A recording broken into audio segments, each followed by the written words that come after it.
Assalamualaikum warahmatullahi wabarakatuh. Saya Kofifa Indar Parawansa akan memaparkan video terkait kampanye praktik baik untuk memenuhi ujian akhir semester mata kuliah Perspektif Sosiokultural dalam Pendidikan Indonesia.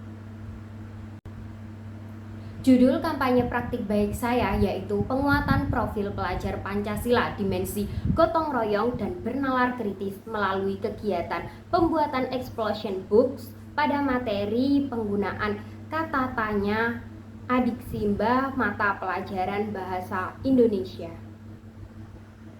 Gambaran umum terkait judul saya yaitu terbukti hasil asesmen diagnosis kognitif materi penggunaan kata tanya adik Simba masih sangat rendah. Kedua, peserta didik kurang memiliki kesadaran pentingnya bekerja sama dan kebersamaan.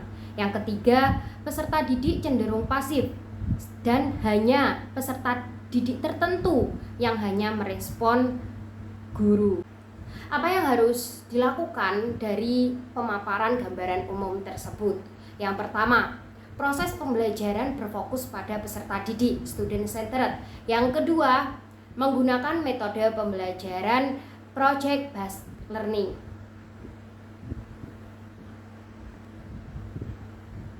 Yang ketiga, mencari tahu ZPD, Zone of Proximal Development peserta didik. Upaya yang dapat dilakukan untuk mempercepat perbaikan dalam proses. Yang pertama, pembelajaran berpusat pada peserta didik dapat memberikan ruang bagi kreativitas dan pemikiran inovatif karena siswa memiliki kesempatan untuk mengeksplorasi ide-ide mereka sendiri.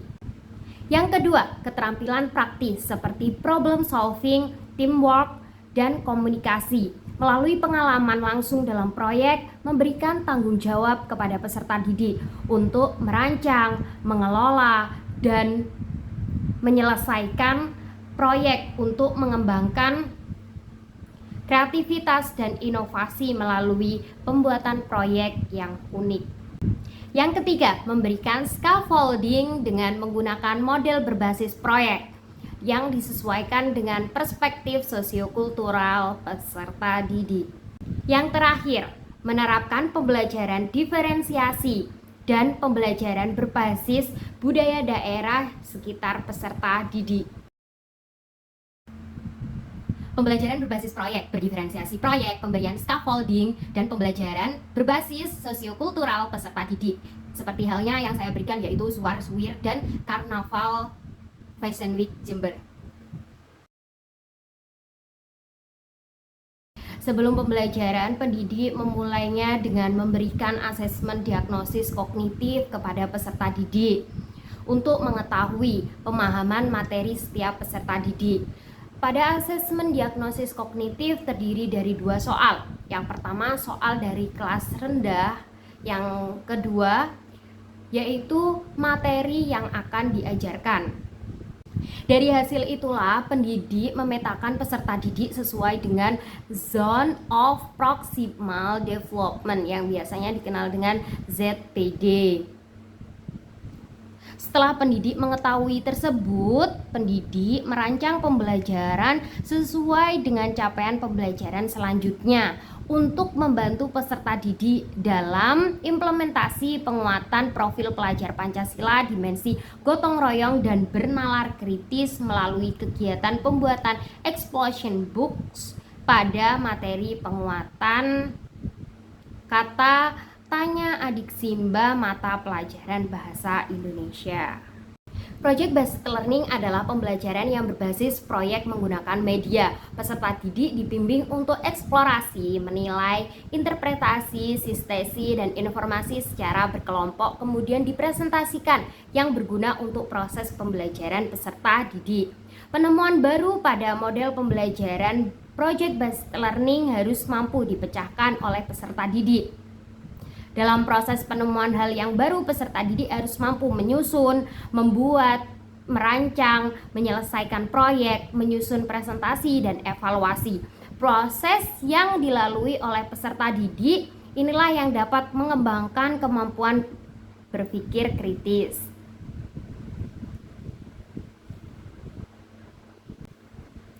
Sintak model pembelajaran project based learning. Yang pertama, menentukan proyek yang akan diselesaikan. Guru membimbing peserta didik agar mampu menganalisis proyek. Yang kedua, merancang kegiatan penyelesaian. Peserta didik dibimbing oleh guru untuk menyusun rancangan penyelesaian proyek. 3. Menyusun jadwal penyelesaian proyek setelah dibuat rancangan penyelesaiannya. 4.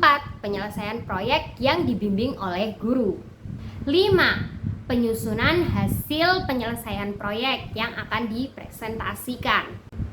6. Yang terakhir, mengevaluasi hasil proyek yang sudah dikerjakan. Sintak pertama, menentukan proyek.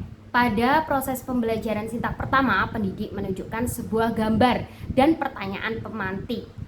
Menanyakan kepada peserta didik terkait gambar tersebut. Pendidik memberikan arahan bagaimana membuat kata tanya adik Simba yang sesuai dengan gambar tersebut. Sintak kedua, merancang desain proyek. Pada proses pembelajaran sintak kedua, merancang desain proyek, pendidik membimbing peserta didik merencanakan proyek yang akan dilaksanakan dengan menentukan alat dan bahan serta laka-laka proses pembuatan explosion books yang dijelaskan oleh pendidik. Sintak ketiga, menyusun jadwal proyek. Pada proses pembelajaran sintak ketiga, menyusun jadwal membuat proyek, pendidik mendampingi peserta didik menyusun jadwal proyek yang terdiri dari waktu pelaksanaan kegiatan proyek sampai tahap akhir, membuat pertanyaan menggunakan kata tanya adik Simba dan menyelesaikan tahap terakhir, yaitu menghias explosion books. Sintak keempat, menyelesaikan dan memonitoring proyek. Pada proses pembelajaran sintak keempat, memonitoring keaktifan dan perkembangan proyek, yaitu pendidik berkeliling secara scaffolding dengan memantau membimbing proyek setiap kelompok. Pendidik akan mendampingi dan membimbing kelompok yang memiliki kemampuan berpikir rendah atau mengalami kesulitan dalam pengerjaan kelompoknya.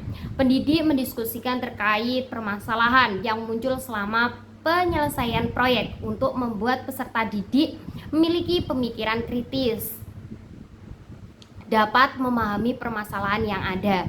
Hal ini bertujuan agar peserta didik terbiasa menyelesaikan permasalahan yang ada dari pembiasaan yang diulang secara terus-menerus. Pendidik memberikan bantuan yang sedikit scaffolding peserta didik yang memiliki tingkat berpikir kritis tinggi. Sintak kelima, menguji hasil proyek. Pada proses pembelajaran sintak kelima, menguji hasil proyek. Sebelum peserta didik melakukan kegiatan presentasi, pendidik memberikan contoh bagaimana cara mempresentasikannya. Setelah itu, peserta didik secara bergantian maju ke depan mempresentasikan proyek hasil kerja kelompoknya. Sintak keenam, evaluasi proses dan hasil proyek. Pada proses pembelajaran sintak keenam, evaluasi proses dan hasil proyek. Peserta didik dan pendidik bersama-sama melakukan evaluasi terhadap aktivitas, memberikan penguatan dan motivasi, dan juga memberikan kesimpulan secara bersama-sama. Pembelajaran dan replikasi terkait penerapan scaffolding pada Zone of Proximal Development yang biasanya dikenal dengan ZPD. Yang pertama, keberhasilan pembelajaran yaitu dengan memperhatikan ZPD peserta didik. Pendidik dapat menentukan serta memilih pendekatan, model, dan metode pembelajaran sesuai dengan perspektif sosiokultural peserta didik. Yang kedua, penerapan model pembelajaran project based learning dapat mengarahkan peserta didik untuk aktif dan dapat berpikir kritis dalam kegiatan diskusi kelompok maupun individu. Yang ketiga, media pembelajaran dapat menjadi penentu untuk meningkatkan cara berpikir kritis peserta didik dengan memanfaatkan media pembelajaran yang tepat sesuai dengan kebutuhan peserta didik, sehingga peserta didik termotivasi dan mudah memahami materi dengan baik. Yang keempat, Proses pembelajaran menggunakan model pembelajaran PJBL menjadikan pembelajaran berpusat pada peserta didik atau student center.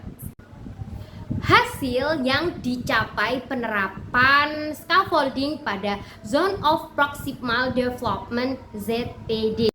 Seluruh peserta didik dapat mengikuti pembelajaran dengan baik sesuai dengan yang direncanakan. Pembelajaran berlangsung aktif dengan kegiatan pembelajaran menjadi berpusat pada peserta didik, student centered. Yang kedua, peserta didik aktif dalam pembelajaran dengan membuat sebuah proyek sebagai upaya melatih memecahkan masalah untuk meningkatkan proses berpikir kritis peserta didik saat berdiskusi kelompok, mengerjakan dan mempresentasikan hasil proyek. Yang ketiga, pelatih peserta didik berpikir kritis sesuai dengan tahapan sintak memunculkan keberanian dan rasa percaya diri peserta didik ketika mempresentasikan hasil proyek dan berdiskusi. Yang keempat, penggunaan media pembelajaran yang tepat dan sesuai dengan kebutuhan peserta didik sehingga pembelajaran menjadi bermakna. Yang kelima, yang terakhir, peserta didik dapat membuat explosion books dan mampu membuat pertanyaan kata tanya adik Simba. Media pembelajaran yang saya gunakan yaitu gambar suar-suir yang digunakan untuk pemberian materi. Yang kedua terkait dengan LKPD, dengan proyek, yaitu dengan teks Jember Fashion Carnaval. Yang kedua LKPD dengan terdapat tutorial bagaimana cara pembuatan explosion books. Yang ketiga yaitu terdapat asesmen diagnosis kognitif dan non-kognitif. Terima kasih. Wassalamualaikum warahmatullahi wabarakatuh.